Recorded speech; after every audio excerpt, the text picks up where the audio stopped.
लोहा शहरातील जायकवाडी वसाहत येथील पंचशील ध्वजा काढून तमाम लोहा शहरातील व लोहा तालुक्यातील बौद्ध समाज बांधवांचे भावना दुखावल्यामुळे आज वंचित बहुजन आघाडी व लोहा शहरातील व तालुक्यातील बौद्ध समाजा बांधवाच्या वतीनं निषेध व्यक्त करण्यासाठी व पुढील दिशा आणि दशा ठरवण्यासाठी आम्ही आज लोहा तहसील कार्यालय येथे तहसीलदार साहेबांना निवेदन दिलेलं आहोत। जे पंचशील ध्वज काढण्यात आलेला आहे, काढणाऱ्या व्यक्तींवर कारवाई करा व ते पंचशील ध्वज हे 30 वर्षापासून तिथं असल्यामुळं ते सन्मानपूर्वक पुन्हा आपल्याकडून 5 दिवसात लावण्यात यावा, अन्यथा सर्व समाज बांधव व वंचित बहुजन आघाडीच्या वतीनं आम्ही त्या ठिकाणी जाऊन ते ध्वज लावून आपल्याला निवेदन सादर करू असा आम्ही आज इशारा दिलोत। व येणाऱ्या काळामध्ये प्रशासन काय जबाबदारी घेईल हे ते त्यांची मर्जी आहे। कायदा व सुव्यवस्थेचा प्रश्न निर्माण झाल्यास यास येथील प्रशासन जबाबदार राहील एवढंच सांगतो व थांबतो। आज वंचित बहुजन आघाडीच्या वतीने लोहा येथे एक भव्य असा आम्ही सभा घेतलेली आहे। त्यामध्ये पंचशील ध्वजाचा जे अपमान झालेला आहे त्याच्या निषेधार्थ आम्ही आज सर्व समाज बांधव लोह्याचे एकत्रित आलेले आहेत।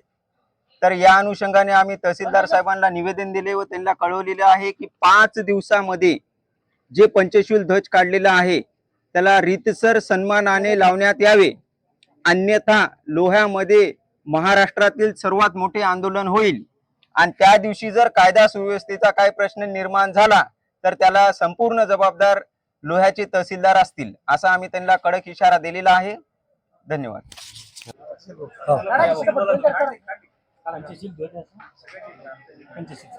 आज वंचित बहुजन आघाडी नांदेड जिल्हा तसेच सर्व बौद्ध बांधवांचा या ठिकाणी एकमताने लोहा तहसील कार्यालयावर निवेदन देण्यासाठी आम्ही एकमताने या ठिकाणी आलेलो आहोत।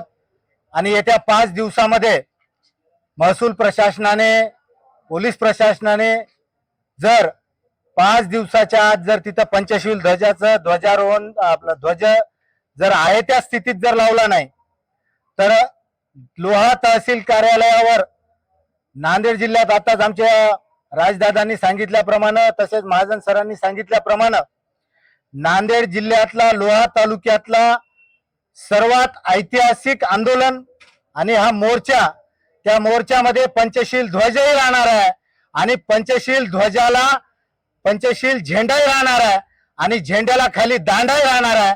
याची प्रशासनाने गंभीर दखल घ्यावी आणि येत्या 5 दिवसात त्यांनी आमचा हा गर्भित इशारा समजून आमची जी जागा गेल्या लोहा तालुका होण्याच्या अगोदरपासून कंधार तालुका अस्तित्वात असल्यापासून इथं या लोहा शहरातल्या जायकवाडी वसाहतीमध्ये पंचशील ध्वज होता, तो ध्वज पूर्ववत लावावा, अन्यथा आम्ही बौद्ध बांधवांच्या वतीनं, वंचित बहुजन आघाडीच्या वतीनं, सर्व पक्ष संघटनांच्या वतीनं व सर्व महाराष्ट्रातील जिल्ह्यातील सर्व आमच्या आंबेडकरी बांधवांच्या वतीनं हा ऐतिहासिक मोर्चा आंदोलन या लोहा शहरामध्ये होणार आहे, याची गंभीर दखल घ्यावी। धन्यवाद। जय भीम।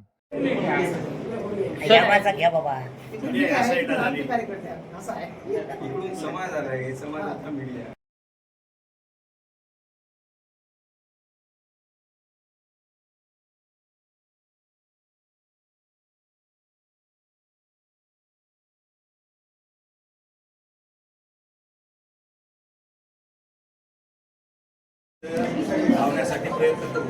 जागा मालकी कधी झाली? 2026 ला झाली, आता गेली 2024 ला तुमच्या इथं भोगडदार म्हणून आमचं नोंद झालेला आहे। तुमच्याकडे नाही, इथं नगरपालिकेला 47 आणि सरळ बुद्धविहारासाठी नियोजित जागा म्हणून त्याच्यामध्ये उल्लेख आहे, त्याचा पुरावा आमच्याकडे आहे, आपण